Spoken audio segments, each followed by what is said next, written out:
Hello, my name's Tom Sims and I work in the HR department here at the Department for Transport. And I'm really excited and thrilled to hear that you're considering a career with us at the department. This session, Success Profiles 101, will focus specifically on the strengths and behaviours elements of success profiles that you may be assessed against as part of your application with us. I know, and the department know, that interviewing for a role can be one of the most daunting experiences that we may face as a candidate. What to expect, what to prepare, what will be asked. What really is that question looking for me to say? This session has been designed to really allow you as a candidate to understand these success profiles elements, so you know how to prepare for the interview. So when we do meet you, you can give the best possible reflection of yourself as a candidate and give yourself the best possible chance of achieving that dream role. Today's session, I'll give an overview of success profiles. I'll introduce the strengths and the behaviours elements of success profiles and how they're assessed. I'll give you an overview of how to approach strengths-based questions, how to approach behavioural questions. We'll look and discuss how questions and answers will be scored, give some tips for preparing the interview, and we'll also go through some practice questions to really give you as a candidate a flavour of what you may be asked at an interview with ourselves, and hopefully get you thinking about some of those examples that you can bring to your interview with us to secure that role. The objectives of today's session are to introduce the Success Profiles recruitment framework elements, strengths and behaviours from a candidate perspective, and explain to you how it's used in recruitment and selection. Our objectives: to develop your confidence in understanding each of the Success Profiles elements, to build capability in preparing for interviews, and to understand how Success Profile elements are scored. So what is the Success Profile framework? So the Success Profiles framework is actually a civil service wide framework that really enables us as an organisation to assess holistically a candidate's suitability for a role. You will very rarely be assessed against all 5 elements of the Success Profiles framework. More often than not, a hiring manager will select the elements of the Success Profiles that really fit the role and the requirements of the team and the role itself to best assess a candidate's suitability for that role. We have 5 elements. I'll begin with ability. So ability is where we assess the aptitude or potential to perform to the required standard. Now, ability will only ever be assessed at SIFT and will be assessed through things like the verbal reasoning test and the numerical reasoning test. Technical is the demonstration of specific professional skills, knowledge or qualifications. Experience is the knowledge or mastery of an activity or subject gained through involvement or exposure to it. The 2 elements that we're looking at today, behaviours and strengths. Strengths are the things that we do regularly, the things that we do well, and the things that motivate us. Behaviours, different to experience, are the actions and activities that people do which result in the effective performance in a job. This session will cover off specifically behaviours and strengths and how to approach those coming into your interview. The table that I'm showing you now will give you an indication of how success profiles can be measured and when. So if we look at behaviours, behaviours can be assessed at SIFT through an application form, a CV, statement or suitability, an expression of interest, so for internal campaigns. Can also be assessed through the civil service judgment test. Our strengths, you'll notice, will not be assessed at SIFT unless there's a first stage telephone interview taking place. At assessment, we'll assess strengths through the interview, potentially through a personality test or an assessment centre. Behaviours, all across the table. So behaviours can be assessed through everything that you see in that assessment table there. Really important to read the role profile that you're presented with to understand what behaviours are going to be assessed and those success factors that really determine what it is that hiring manager is looking for by assessing that behaviour. So let's look at strengths first of all. Now, strengths are things that we do regularly, we do well, and that motivate us. Strengths are more designed to consider the potential of candidates. They'll assess does the job role and organisation fit with the individual. Now, you'll never see what strengths are being assessed in adverts, and they'll usually be blended with other assessments. Now, strengths do go hand in hand with behaviours. So it might be that a particular behaviour is being assessed, and the strength that's going to be assessed will be in line with that behaviour. So, for example, if it's communicating and influencing, a strength that may be used as relationship builder. As hiring managers, in order for somebody to communicate and influence their stakeholders, absolutely a key part of that is relationship building. So holistic assessment may mean that we assess the relationship builder strength alongside the behaviour communicating and influencing. Two very different elements, but do go hand in hand to give us that holistic view of you as a candidate. In defining strengths, there are three components which determine whether something is strength for an individual. Now, the first one is performance. So what we're looking for is, are you as a candidate able to perform that activity to a high capability? Engagement. Will you as a candidate feel motivated, enthused, and empowered when doing the activity? Use. Is it done regularly, and is it done as often as able to? Really key to bear those in mind when approaching a strengths-based question. Remember that we're looking for future potential, your ability to perform that activity to a high capability, your engagement, will you be motivated, enthused, and empowered when doing the activity, even if that is a fairly repetitive activity in the output of the role. And use, is it done regularly and as often as able to? There are different types of strengths questions. Okay, you can't prepare for a strengths question. However, you can bear in mind these different types. Our first one is open. So what, when, how? Closed, do you? So a closed question will always have pretty much a yes or a no answer. But important to get over those points that we mentioned in the previous slide. Situational or hypothetical. So imagine you were in this situation. How would you approach this? Leading. So is it true? Assumptive. So how often or how do you feel when things go wrong? How would you answer that question? Past behavioural. So tell me about a time when, or give me an example of. Statements. To what extent do you agree or disagree with the following statement? Always remember to include how well or how good you are at doing something, how often you do it and how much you enjoy doing it. Always be honest in your responses. Not being honest with yourself may well result in you being in a job where you undertake activities that you're not very good at, you don't do very often, or you don't enjoy. Really things that we're not looking to get out of strengths-based assessment. So an example, strengths. So for example, if we're looking at the learner strength, what we're looking for here is somebody that's inquisitive, somebody that seeks out new information and constantly looking for new ways to develop themselves. So a question that you may be asked is, if money and time were readily available, what would you do to develop yourself? Resilient. The description is having a composure and self-assurance no matter the situation, recovering quickly from setbacks and learning from them. So an example question may be, how easily do you recover from setbacks? Every candidate's response will be different. Think about how you'd approach it. Again, consider your natural response, your natural reaction, and answer that question as you see appropriate.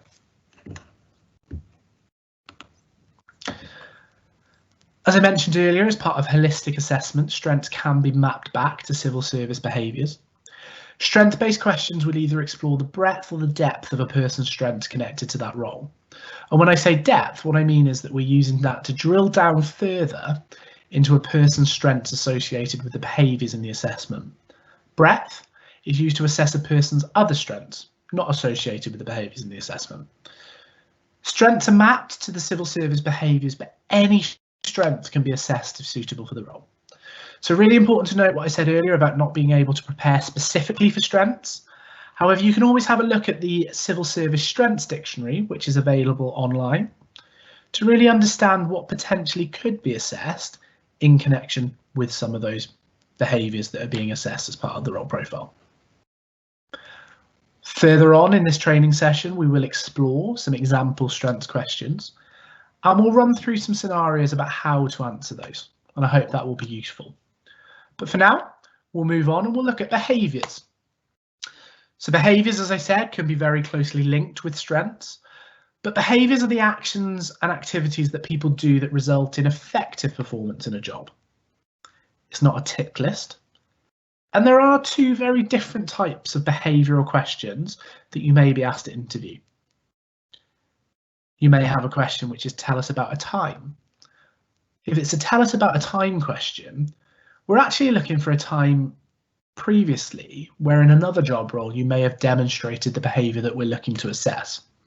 So for example, if we're assessing the leadership behaviour, we'll be asking you to explain a time potentially that you previously led a team.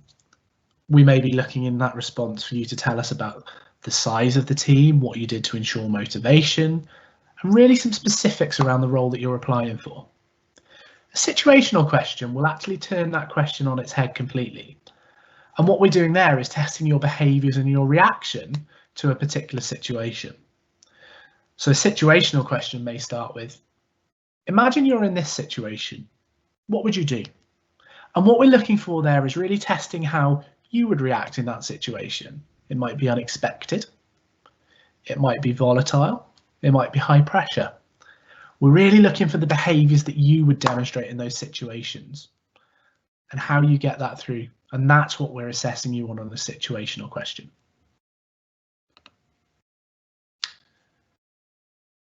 Behaviours.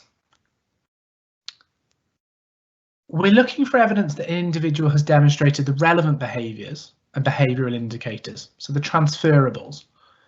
Context is not important. Examples can be from work or home. Scene setting questions, past behavioural, maybe describe a time when you. Situational could be if you were required to, how would you? We may ask probing questions to elicit more evidence of the behaviour. Questions can be repeated and rephrased if necessary. Never be afraid to ask your interview to repeat or rephrase the question. Your interview is your opportunity to tell us all about your experience and the behaviours that you demonstrate. There's no shame in asking an interviewer to rephrase or reposition a question just to clarify your understanding. That's really important. In answering behaviour questions, remember the STAR approach: situation, task, action, and result. So in situation, talk about the situation that you found yourself in, what it was, what the implications were, what had to be done. Talk about the tasks that needed to be completed. What was the impact of those tasks? Talk about the action that you took. Were you leading a team? How did you monitor progress against the actions? Talk about results. What was the outcome? Was it successful? Was it unsuccessful? Never be afraid to talk about unsuccessful examples. We learn from our mistakes. We learn when things haven't gone as right. And that's really the behaviours that we're looking to demonstrate here. Interviewers will always want to know what you did, what your role was. So try to focus on the I rather than the we when answering behaviours questions.